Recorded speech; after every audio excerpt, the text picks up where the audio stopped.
Hello বন্ধুরা, আয়েশাজ cooking and স্টিচিংয়ে সবাইকে স্বাগত। আজ আমি আপনাদের সঙ্গে আবার একটা রেসিপি শেয়ার করছি, বেগুন ভাজা রেসিপি। তো বেগুনগুলোকে আমি ধুয়ে এভাবে গোল গোল করে কেটে নিয়েছি। তো এর মধ্যে দিয়ে দিচ্ছি 1 চামচ লবণ, 1/2 চামচ লঙ্কার গুঁড়ো, 1/2 চামচ হলুদ গুঁড়ো, 1/2 চামচ ভাজা জিরের গুঁড়ো, আর দিয়ে দেবো 1/2 চামচ চিনি। তো এবার মশলাগুলো বেগুনের মধ্যে ভালোভাবে মাখিয়ে নেব। প্রত্যেকটা বেগুন পিসের মধ্যেই মশলাগুলো এভাবেই মাখিয়ে নেব। তো মশলাগুলো ভালোভাবে মাখিয়ে নিয়েছি, মাখিয়ে কিছুক্ষণ রেখে দিচ্ছি। তো আর নিয়ে নিচ্ছি 2টো ডিম। তো ডিমগুলোকে ভেঙে একটা ছোট বাটির মধ্যে নিয়ে নেব। এর মধ্যে দিয়ে দেবো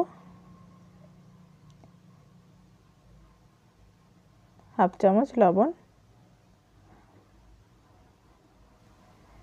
লবণ দেওয়ার পরেই ডিমগুলো একটা চামচের সাহায্যে ফেটিয়ে নেব। তো এভাবেই খুব ভালোভাবেই ডিমগুলোকে ফেটিয়ে নেব।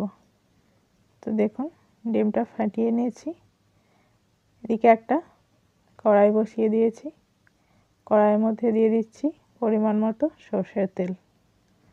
সর্ষের তেলটা গরম হয়ে এলেই আগে থেকে লবণ হলুদ মাখিয়ে রাখা বেগুনের পিস এভাবেই ডিমের মধ্যে দিয়ে দেবো। দিয়ে ভালোভাবে ডিমের মধ্যে উল্টিয়ে পাল্টিয়ে নিয়ে কড়াইয়ের তেলের মধ্যে দিয়ে দেবো।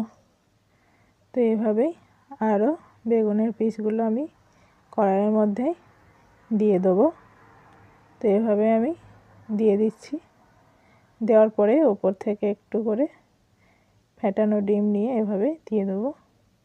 দিয়ে ঢাকা দিয়ে কম আঁচে রেখে দেবো 2 থেকে 3 মিনিট মতো।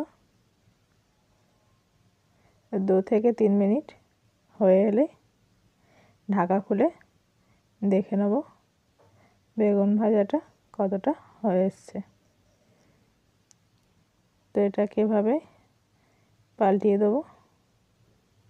তো এক পিঠ ভাজা হয়ে গেছে, অপর পিঠটাও এভাবেই কম আছে আবার 2 মিনিট রেখে ঢাকা দিয়ে ভেজে নেব।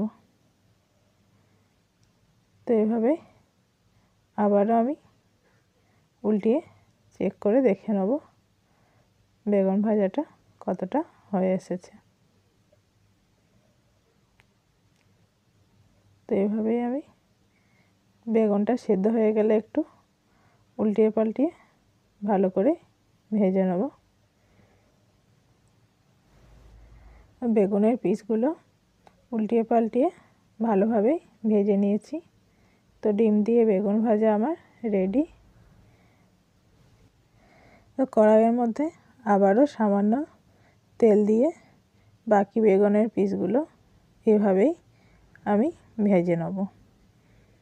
তো বন্ধুরা, রেসিপি ভালো লাগলে চ্যানেলটা লাইক করে সাবস্ক্রাইব করে দেওয়ার অনুরোধ রইল। তো দেখুন তৈরি হয়ে গেল মজাদার বেগুন ভাজা। তো এটা খিচুড়ি, ভাত, রুটি যে কোনো কিছুর সঙ্গেই খাওয়া যায়।